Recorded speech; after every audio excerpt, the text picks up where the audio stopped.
없나이다. 아멘. 말씀을 통하여 은혜 받읍시다라고 인사하겠습니다.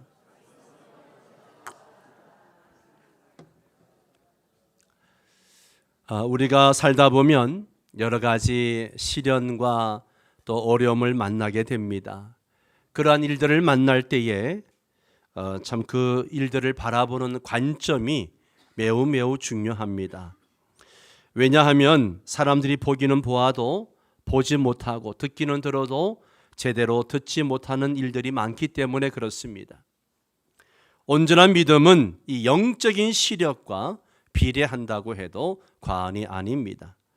문제를 보는 관점은 그 사람의 가치 기준과 진정한 삶의 목표를 반영해 주고 있는 것이죠. 하나님의 약속과 동떨어진 그런 현실적인 문제에 직면했을 때 대부분의 사람들이 그 문제를 어떻게 바라보는지 한번 주목해 보시기 바랍니다. 관점의 문제는 믿음의 문제라는 사실을 금방 알게 될 것입니다.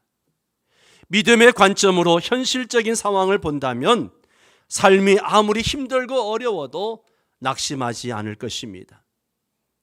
믿음은 바라는 것들의 실상이요 보지 못하는 것들의 증거이기 때문에 그렇습니다. 우리는 성경 속에서 그런 사건들을 많이 볼 수 있습니다.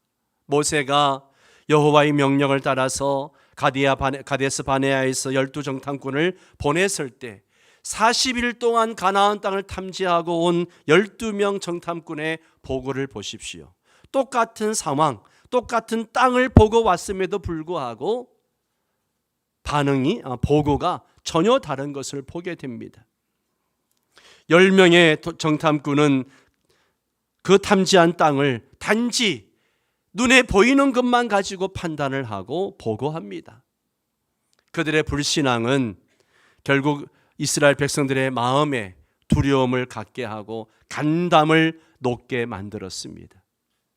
하지만 여호수아와 갈렙은 달랐습니다. 그들은 가나안 땅을 돌아다니면서 두 가지 현실, 즉 눈에 보이는 현실과 보이지 않는 영적인 현실을 모두 볼 수 있는 그런 눈을 가진 믿음의 관점을 가진 사람이었다는 것이죠. 그들은 낙심해 있던 이스라엘 백성들을 향해서 이렇게 이야기합니다. 다만 여호와를 거역하지는 말라. 또 그 땅 백성을 두려워하지 말라. 그들은 우리의 먹이라. 그들의 보호자는 그들에게서 떠났고 여호와는 우리와 함께 하시느니라. 그들을 두려워하지 말라. 얼마나 멋진 믿음의 고백입니까? 이렇게 믿음으로 보지 못하는 영적인 소경 상태가 또 얼마나 비극적인 결과를 낳게 됩니까? 여러분의 영적 시력은 어떻습니까? 건강하십니까? 우리 옆 사람에게 묻습니다. 당신의 영적 시력은 건강합니까? 물어보십시오.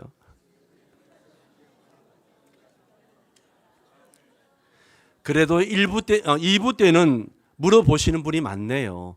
1부 때는 아예 못 물어보시더라고요. 예, 그냥 웃고만 마시더라고요. 예. 하나님께서 가나안 땅 전체를 이스라엘 자손들에게 선물로 주셨습니다. 하지만 그 땅을 온전히 차지하기 위해서는 지금 그 땅에 살고 있는 사람들을 쫓아내는 그런 수고가 있어야 됩니다. 또한 그 땅을 발바닥으로 밟는 믿음과 노력이 뒤따라야 합니다. 따라서 지금 그들에게 필요한 것은 강하고 담대한 믿음이에요. 하지만 이스라엘 백성들이 이제 가나안을 향해서 진격해 나가는데 예기치 않은 일로 3일 동안 지체한 일이 발생하고 말았습니다. 바로 요단강 때문에요. 요단강 물이 강두까지 흘러넘치는 한마디로 요단강 범람 시기를 맞이해가지고 요단강을 건너가지 못하고 있는 것이죠.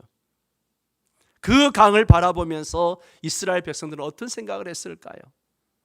야, 우리 힘으로는 도저히 건널 수 없겠구나. 그런 생각을 하지 않았을까요?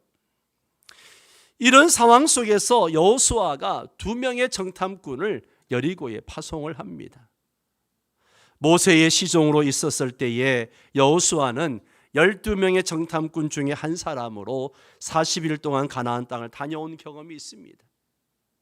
그때 여호수아는 가나안 땅을 탐지하면서 하나님께서 약속하신 땅이 얼마나 풍요롭고 얼마나 아름다운 땅인지 보았습니다. 야, 하나님이 주신 땅은 정말 아름다운 땅이구나. 물론 그 땅에 살고 있는 장대한 민족들, 그들의 강력한 성읍들을 봤습니다. 그러면서도 하나님이 주신 땅으로 그렇게 확신을 갖고 있었던 것이죠. 이제 가나안 땅을 정복하는 위대한 과업을 수행할 순간에 이미 여호수아에게는 그 땅에 대한 전체적인 그림을 그리고 어떻게 이 땅을 정복할 것인가 계획을 가지고 있었다는 거죠. 이렇게 여호수아는 모세 생존 시 한 사람의 정탐꾼으로서 가나안 정복을 위한 예비 지식을 습득한 상태였습니다. 그럴 뿐만 아니라 그는 10명의 정탐꾼의 보고로 인해서 이스라엘 백성들의 원망과 낙담도 목격했었습니다. 그들의 지도자였던 모세를 버리고 새로운 군대 장관을 세워서 애굽으로 돌아가자 했을 때 여호수아는 갈렙과 함께 일어나서 자신의 그 입장을 매우 용기 있게 밝혔다가 돌에 맞아 죽을 뻔한 그런 경험도 했던 사람이죠. 여기서 잠깐 여호수아의 1차 정탐을 살펴보고 넘어가겠습니다.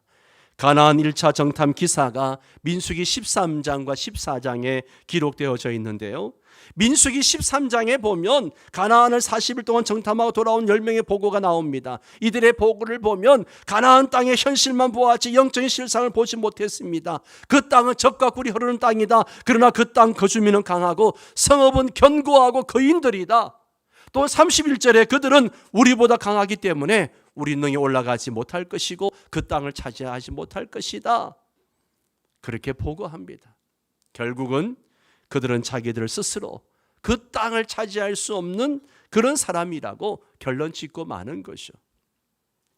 민수기 13장 32절 34절을 우리 함께 읽습니다. 이스라엘 자손 앞에서 그 정탐한 땅을 악평하여 이르되 우리가 두루다니며 정탐한 땅은 거주민을 삼키는 땅이요 거기서 본 모든 백성은 신장이 장대한 자들이며 거기서 네피림 후손인 아낙 자손의 거인들을 보았나니 우리는 스스로 보기에도 메뚜기 같으니 그들이 보기에도 그와 같았을 것이니라. 10명의 정탐꾼의 그 보고를 보면 그 땅을 악평했다 그랬는데 3가지로 악평을 합니다. 그게 뭐냐? 그 땅은 거주민을 삼키는 땅이다. 그 땅에는 거인들만 살고 있다. 우리는 그들에 비하면 메뚜기다. 이렇게 악평을 합니다. 리더가 무엇을 보느냐, 이거 너무너무 중요합니다. 똑같은 현실, 똑같은 상황이지만 10명의 리더는 그것을 부정적으로 보았습니다.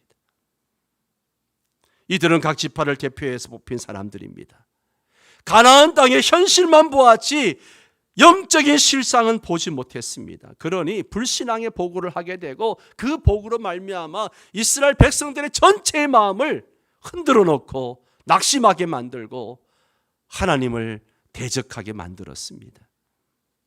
이것은 우리의 삶의 영역에서도 마찬가지입니다. 가정의 부모가 어떤 생각을 하고 어떤 말을 하고 어떤 관점으로 보느냐, 여기에 따라서 자녀들의 삶이 달라지는 것을 봅니다. 교회 지도자들이 어떤 관점으로 현실을 보느냐가 중요합니다. 부정적으로 보면 그 공동체는 부정적인 공동체가 될 수밖에 없습니다. 그런 공동체는요, 건강하지 못해요. 사랑하는 성도 여러분, 여러분의 입에서 부정적인 소리를 지우시기 바랍니다. 담임 목사가 무엇을 하자고 했을 때, 교회가 무엇을 하자고 결정했을 때 진리에서 벗어나지 않는 한 부정적인 소리를 내지 마시기 바랍니다. 전도 축제를 하자, 성경 통독 저녁 기도회를 하자고 했을 때 막 적극적으로 참여하셔야 돼요. 어제 어떤 권사님이 전화를 하셔서 성경 통독 기도회에 참석했다가 기도응답 받은 것에 대한 간증을 하셨습니다. 섬에 성경 통독 저녁 기도를 한다고 했을 때 새벽에 하지 왜 또 저녁에 나오라고 하느냐, 피곤한데, 이런 불편한 마음이 있었다는 거죠. 그런데 성경 통독 기도의 첫날에 참석했는데 큰 은혜를 받았습니다. 둘째 날에도 큰 은혜를 주셔서 간절한 기도 제목이 있었는데 그 기도 제목 가지고 열심히 기도하셨다고 합니다. 그런데 통독 기도회가 끝나기도 전에 응답을 받고 감사해서 전화를 하셨더라고요. 여러분, 할 수 없다, 못한다라고 하면 정말 아무 일도 여러분에게 일어나지 않습니다. 불평과 원망, 부정적인 소리는 하나님께 영광이 되지도 않지만 듣는 사람의 마음을, 믿음을 무너뜨리는 그런 죄악이 되기도 합니다. 보십시오. 10명의 부정적인 보고를 들은 이스라엘 백성들의 반응을 보십시오. 민수기 14장 1절에서 4절까지 한 절씩 저와 여러분 한 절씩 교독합니다. 온 회중이 소리를 높여 부르짖으며 백성이 밤새도록 통곡하였더라. 이스라엘 자손이 다 모세와 아론을 원망하며 온 회중이 그들에게 이르되 우리가 애굽 땅에서 죽었거나 이 광야에서 죽었으면 좋았을 것을. 어찌하여 우리가 여호와가 우리를 그 땅으로 인도하여 칼에 쓰러지게 하려 하는가? 우리 처자가 사로잡히리니 애굽으로 돌아가는 것이 낫지 아니하랴. 이에 서로 말하되 우리가 한 지휘관을 세우고 애굽으로 돌아가자 하매. 아멘.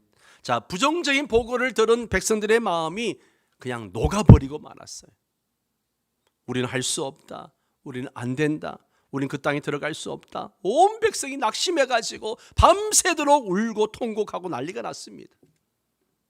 그걸로 끝났을까요? 이제 원망으로 이어집니다. 2절에 보니까 모세와 아론을 원망합니다. 하나님을 원망합니다. 그리고 급기야 다시 애굽으로 돌아가자.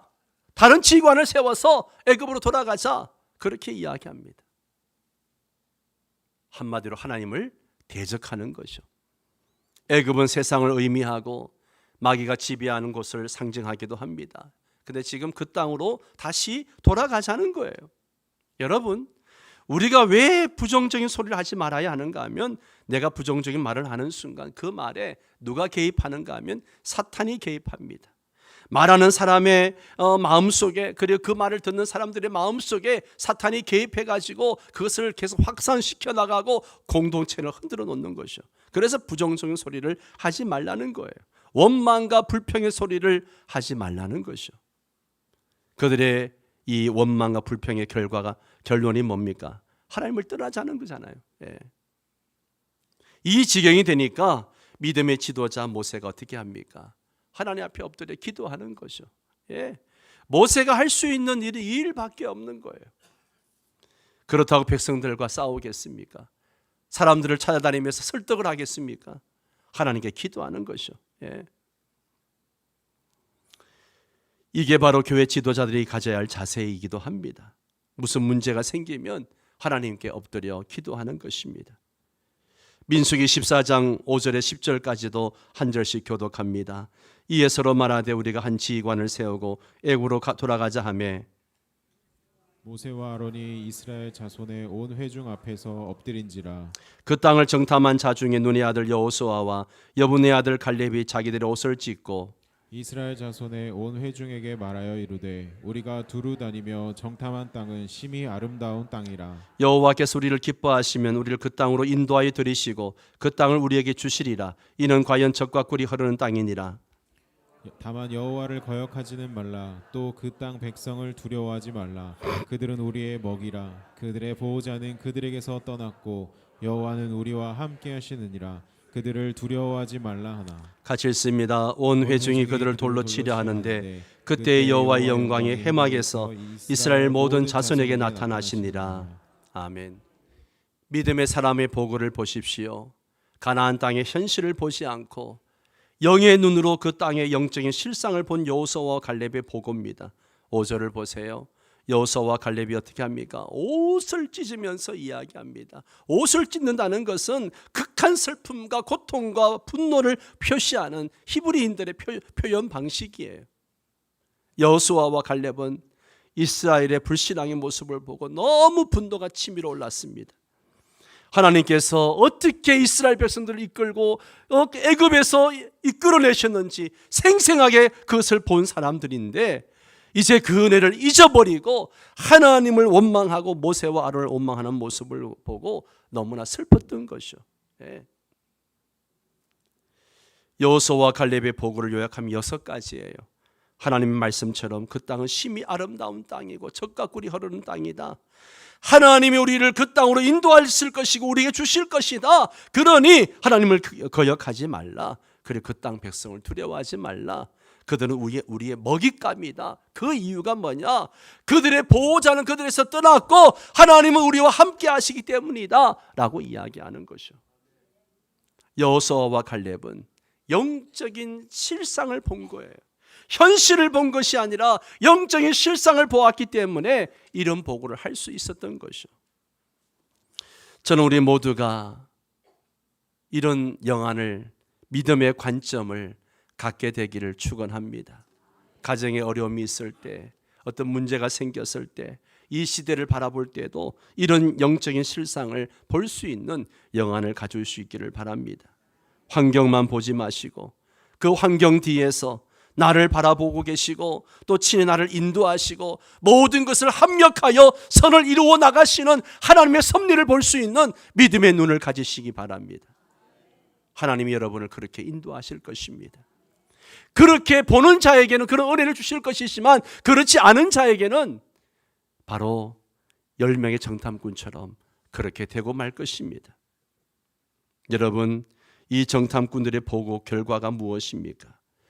민수기 14장 26절에서 30절도 한 절씩 교독합니다. 여호와께서 모세와 아론에게 말씀하여 이르시되 나를 원망하는 이 악한 회중에게 내가 어느 때까지 참으랴. 이스라엘 자손이 나를 향하여 원망하는 바 그 원망하는 말을 내가 들었노라. 그들에게 이르기를 여호와의 말씀에 내 삶을 두고 맹세하노니 너희 말이 내 귀에 들린 대로 내가 너희에게 행하리니 너희 시체가 이 광야에 엎드려질 것이라. 너희 중에서 20세 이상으로서 계수된 자 곧 나를 원망하는 자 전부가 같이 읽습니다. 여분의 아들 갈렙과 눈의 아들 여호수아와 내가 맹세하여 너에게 살게 하려 한 땅에 결단코 들어가지 못하리라. 네. 여러분, 원망의 결과가 뭐예요? 원망대로 이루어진다는 거예요. 원망대로 이루어집니다. 하나님 분명히 말씀하십니다. 너희 말이 내 귀에 들린 대로 내가 너희에게 행하리라. 예.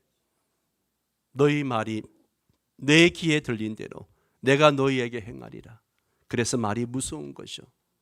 그래서 말이 중요한 겁니다. 우리가 자녀들에게 어떤 말을 하느냐 너무너무 중요합니다. 사람들이 어떤 말을 하느냐 너무너무 중요합니다. 결국 그들은 그들의 말대로 우리는 못 들어간다, 우리는 할 수 없다 그렇게 말한 대로 가나안 땅에 들어가지 못하고 광야에서 다 죽었습니다. 오직 여호수아와 갈렙만 가나안 땅에 들어간 축복을 얻었습니다. 이유가 뭐예요?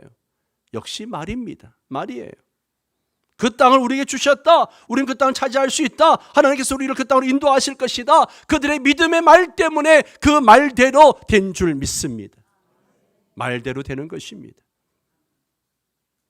이러한 경험을 한 여호수아가 이제 38년 만에 또다시 가나안 정복을 위해서 정탐꾼을 보내게 됩니다. 1차 정탐과 38년의 시간이 있습니다. 간격이 있어요. 그러나 이번에는 공개적으로 보내지 않고 은밀하게 보냅니다. 백성이 알지 못하도록 은밀하게 여리고를 정탐하는 거죠. 이유가 뭘까요? 자신감이 없었을까요? 아니면 두려워서일까요? 그렇지 않습니다. 그의 믿음과 용기는 이미 1차 정탐 때 입증이 되었습니다. 여리고 정탐은 두 가지 전략적인 측면에서 이루어진 것이라고 볼 수 있습니다. 하나는 모세의 경우를 거울 삼아서 공동체 분열을 조장하는 일들을 방지하기 위해서 아주 신중하게 지금 진행을 하고 있는 거죠. 너무 많은 숫자를 보내면 또 이게 의견이 갈라지고 그래서 문제가 생길 것을 방지하는 거죠. 또 하나는 12명이 아닌 2명 보낸 것은 정보가 누출되는 것을 감안하기 위한 전략이었을 것입니다. 어쨌든 여호수아는 가나안 정복을 정쟁을 위해서 다시 한번 가나안 땅을 정탐하게 합니다. 1절에 보십시오. 눈의 아들 여호수아가 시딤에서 두 사람을 정탐꾼으로 보내며 이르되 가서 그 땅과 여리고를 엿보라 하며 그들이 가서 라합이라고 하는 기생의 집에 들어가 거기서 유숙하더니 정탐꾼을 어디에서 보냅니까? 시딤에서 보냅니다. 시딤은 아카시아 나무란 뜻인데요. 이 장소는 사실 이스라엘 백성들에게 그렇게 반가운 장소가 아니에요. 굉장히 수치스러운 장소입니다.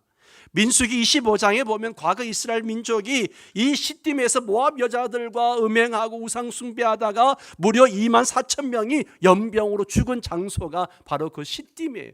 24,000명을 매장한 장소가 시딤이라고 하는 거죠.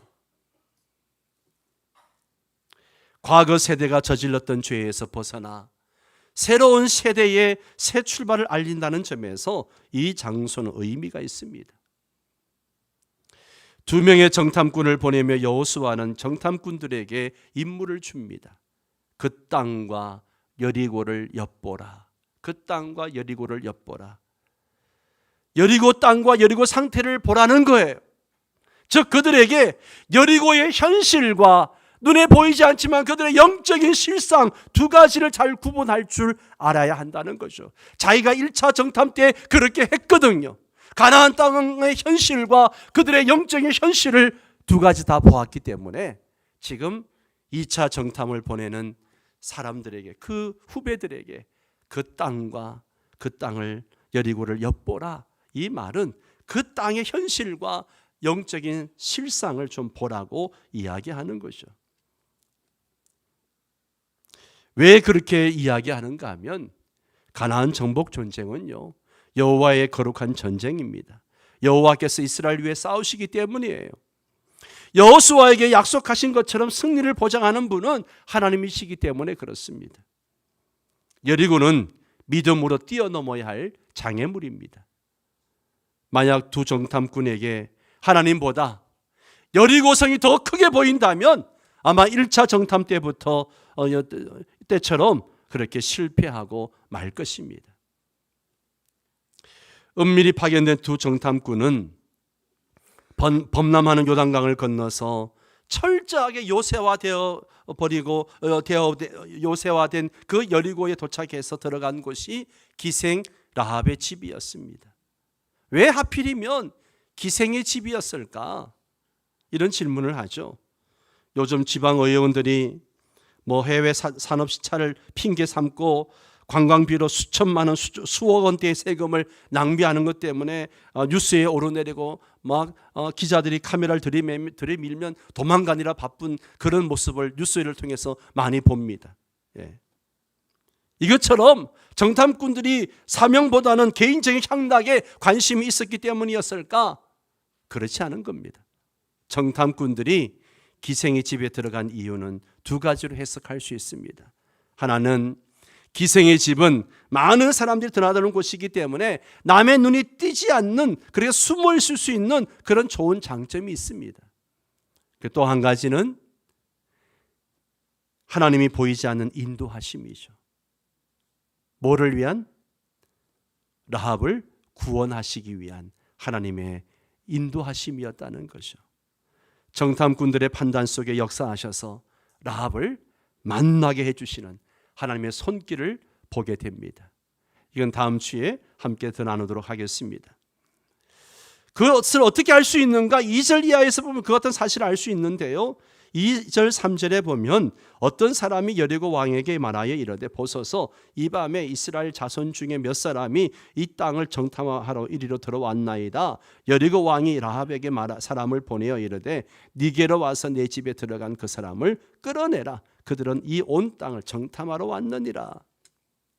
2절에 보면 두 정탐꾼이 위기를 맞게 됩니다. 정보가 누설된 거죠.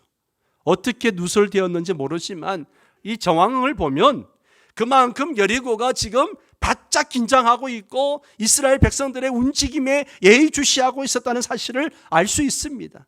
그러니 정탐꾼들의 활동이 드러나게 된 것이죠. 우리는 2절 이하에서 이스라엘이 그 땅을 탐지하려고 할 때에 여리고 사람들이 보인 두 가지 반응을 비교해 볼 수 있습니다. 하나는 여리고 왕과 군사들의 반응이죠. 3절에 보면 여리고 왕이 라합에게 사람을 보내어서 정탐꾼들을 끌어내라 라고 말합니다. 7절에 보면 정탐꾼들을 잡으려고 라합의 말대로 요단 나루터까지 뒤쫓아갑니다. 22절에 보면 군사들이 정탐꾼을 잡으려고 사흘 동안이나 수색을 하다가 그냥 돌아가는 것을 보게 됩니다. 지금 여리고 왕과 군사들은 불안과 두려움에 빠져 있는 거죠. 어떻게 하든 이 정탐꾼들을 잡아서 전쟁에서 이기고 싶은 거예요. 반대로 라합의 반응을 보십시오. 라합의 믿음에 대해서는 다음 주에 한번 더 얘기하겠습니다마는 4절 이하에 보면 두 사람을 이미 지붕에 널어놓은 삼대 밑에 숨겼습니다. 그리고 거짓말로 그 사람들이 내게로 왔지만 어디서 왔는지 알지 못하고 어두워지기 전에 성문을 빠져나갔다. 당신들이 빨리 따라가면 잡을 수 있다. 그렇게 이야기합니다. 우리는 이것이 그냥 성경에 기록된 기사니까 읽습니다마는 여러분 그 당시 라합의 입장을 한번 생각해 보세요. 목숨 걸고 하는 행동이에요.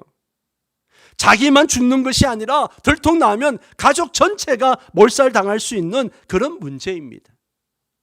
그렇지만 자기 목숨을 걸고 정탐꾼들을 숨겨줍니다. 이유가 뭘까요? 지금 이 돌아가는 상황을 보니까 믿음의 관점으로 보니까 라합은 비록 기생이었고 이방 여인이었지만 그는 하나님만이 참 신이구나. 하나님만이 진짜 신이구나. 이 하나님을 믿어야만 우리가 살 수 있겠구나.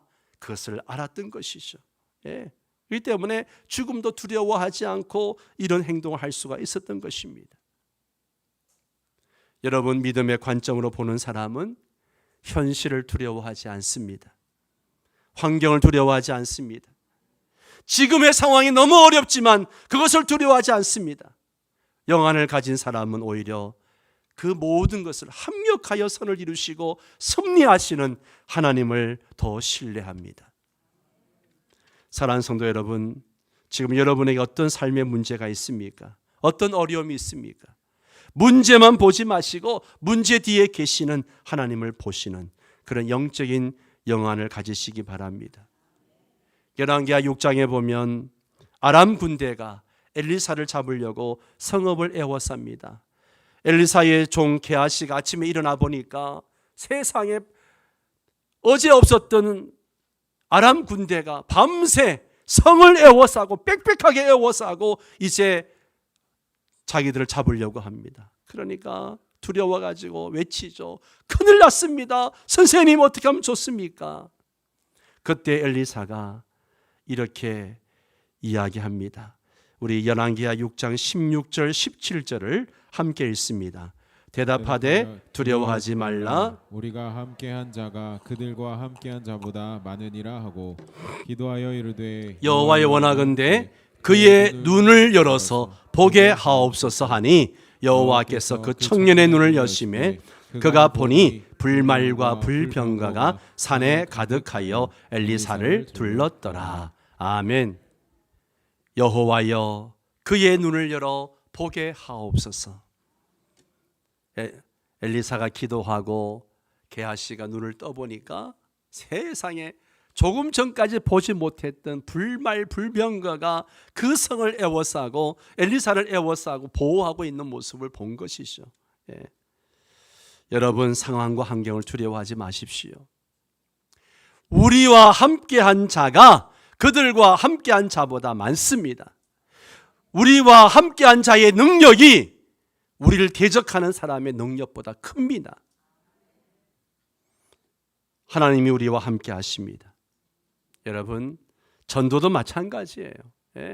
전도하면 우리가 전도하려고 이름을 써냈습니다만 저도 기도하면서 이름을 써냈습니다마는 이 사람 이름을 쓰면서 바늘도 안 들어갈 만큼 이렇게 강팍하고 완악한 심령들 전도가 될까 하는 생각이 되기도 합니다. 그러나 전도는 내가 하는 게 아니에요.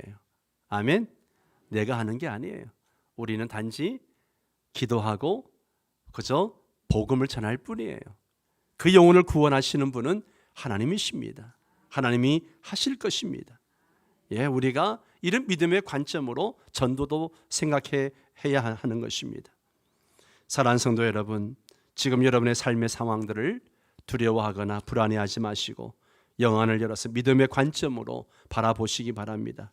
하나님 여러분과 함께 하십니다. 저는 여러분 모두가 믿음의 관점으로 승리하며 사시기를 주의 이름으로 축원합니다. 다 함께 일어나셔서